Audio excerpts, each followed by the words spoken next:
తదుపరి తులారాశి.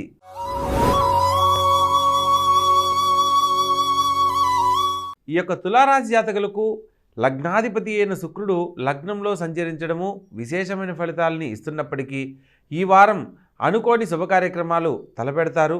అదేవిధంగా లగ్నాధిపతి అయిన శుక్రుడు ద్వితీయ స్థానంలోకి మారుతున్న క్రమంలో కుటుంబంలో కొన్ని శుభకార్యక్రమాలు చేపట్టడమే కాకుండా ఆర్థిక లాభం చేకూరుతుంది. ప్రత్యేకంగా ద్వితీయ స్థానంలో సంచరిస్తున్న కుజుడు తృతీయ స్థానంలోకి మారుతున్న క్రమంలో మాట్లాడే సందర్భంలో ఆచితూచి వ్యవహరించాలి.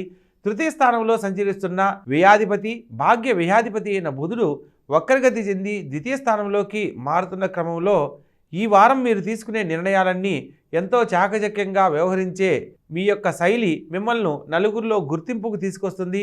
అదేవిధంగా తృతీయ స్థానంలో లాభాధిపతి అయిన రవిగ్రహం సంచరిస్తున్న క్రమంలో ముఖ్యమైన విషయాలలో తోడపుట్టిన వారి సలహా మేరకు తీసుకునే ప్రతి నిర్ణయంలో కూడా చక్కగా రాణించబడతారు. పంచమ స్థానంలో పంచమాధిపతి అయిన శని సంచారం చేత స్థానచలనంలో ఉన్నతమైన మార్పు ఏర్పడుతుంది. స్థానచలనానికి సంబంధించిన అవకాశాలు ఏర్పడతాయి. షష్టమ స్థానంలో రాహుగ్రహ సంచారం చేత ఆరోగ్య విషయంలో కడు జాగ్రత్తలు పాటించాలి. సప్తమ స్థానంలో గురుగ్రహ సంచారం చేత కుటుంబంలో కొన్ని శుభకార్యక్రమాలు చేపట్టడమే కాకుండా కుటుంబ సభ్యులతో కలిసి విందు వినోద కార్యక్రమాల్లో పాల్గొంటారు. కళ్యాణం కాలేదని బాధపడుతున్న వారికి కళ్యాణానికి సంబంధించిన శుభవార్తలు వినే అవకాశం ఏర్పడుతుంది. ప్రత్యేకించి అష్టమ స్థానంలో చంద్రగ్రహ సంచారం చేత ముఖ్యమైన విషయాలలో శారీరక శ్రమ పనుల ఒత్తిడి అధికమవడం చేత కొంత మానసిక ప్రశాంతతను కోల్పోయే అవకాశం ఉంటుంది. రాజ్యస్థానంలోకి మారుతున్న రాజ్యాధిపతి అయిన చంద్రగ్రహ సంచార ఫలితంగా ఈ వారంలో చేయబోయే ప్రతి పనిలో కూడా కొంత గుర్తింపు లభిస్తుంది.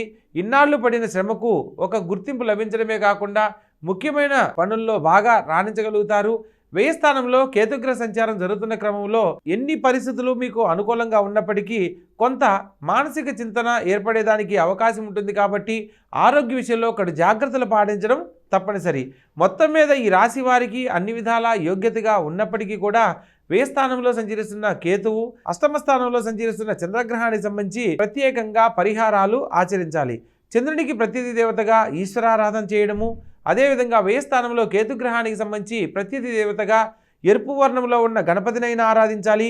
లేదా ఓం గం గణపతియే నమః అనే మంత్రాన్ని ప్రతినిత్యము 21 సార్లు కనుక పఠిస్తూ ఉన్నట్లయితే ఈ వారంలో ఎదుర్కొనబోతున్న ఆరోగ్య సమస్యలు కానీ కుటుంబపరంగా కానీ ఏ సమస్యలున్నా తొలగిపోయి చక్కని జీవితంలో స్థిరపడడానికి అవకాశం ఉంటుంది. కాబట్టి చక్కగా ఆచరించండి, ఆనందకరమైన జీవితంలో జీవించండి.